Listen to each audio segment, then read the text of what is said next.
Hello, I'm Amy Zaby with the Jerusalem Connection Report, Red Alert for Wednesday, December 20, A Light in the Darkness.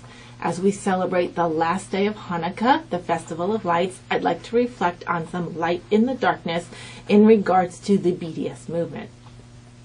BDS, Boycott, Divest, and Sanction, are activities targeting the nation of Israel and by default the Jewish people because of its Jewish identity, even though it does it in the name of activities against Israeli policy.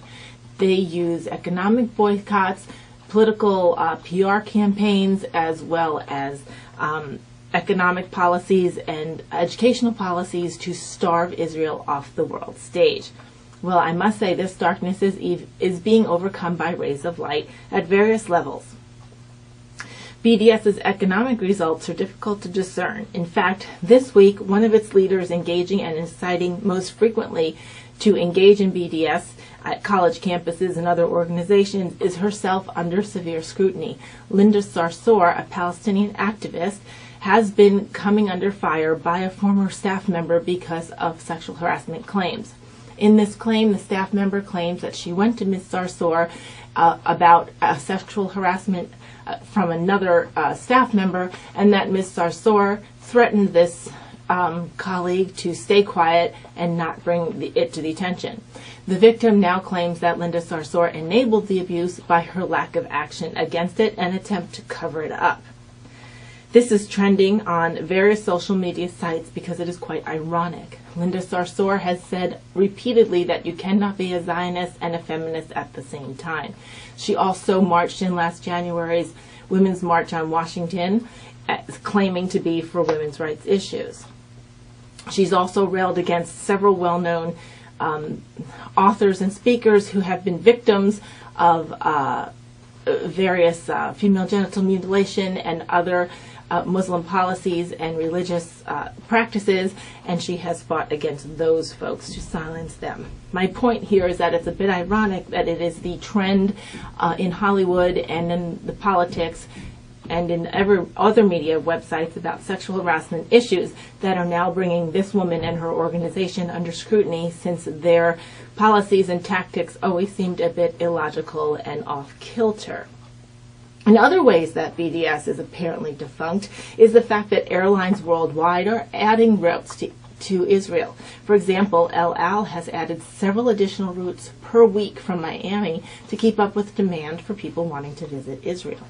Moreover, in Europe, in various cities where routes exist, they've added more weekly routes as well as offered new cities of origin for which to fly to both the Red Sea resorts and Tel Aviv. And these are European airlines as well as El Al. So this proves that the economic uptick towards tourism to Israel seems to be on the rise. If you're looking to learn more about BDS, its tactics and results, may I suggest my friend Barry Shaw's book called BDS for Idiots. It's available on Amazon as a paperback or Kindle download. It is written in a conversational tone, is meticulously researched, and explains everything from the vocabulary used and the appeals that the movement makes and its illogical and inconsistency in both their arguments and the outcomes. May I also note that it is filled with humor and sarcasm and a little bit of tongue-in-cheek. So be geared up for an entertainment read as well as an educational one. Barry Shaw.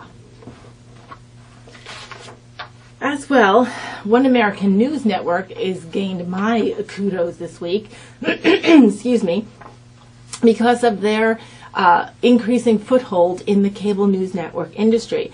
They are really giving CNN and Fox News and MSNBC a run for their money, as I am hearing from people all over my community from all sides of the aisle that they like this news presentation as it offers more stories from around the world rather than focusing on a few and repeating them over and over again, and they're fairly presented. What I mean by this is just this week, the One American News Network had a story about what was going on in southern Israel regarding the IDF bombing some locations in Gaza. It went over this story, carefully noting that this was in response, and a pinpointed response, from Hamas rockets that were shot into civilian areas in southern Israel. It was so refreshing to see not only this reported, but it reported in full context.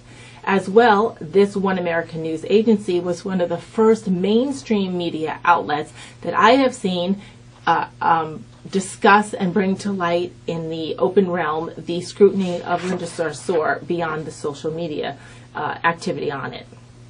1 week has passed since the Trump administration has announced its recognition of Jerusalem as the eternal and undivided capital of Israel. And the backlash we see is definitely insincere, I must say.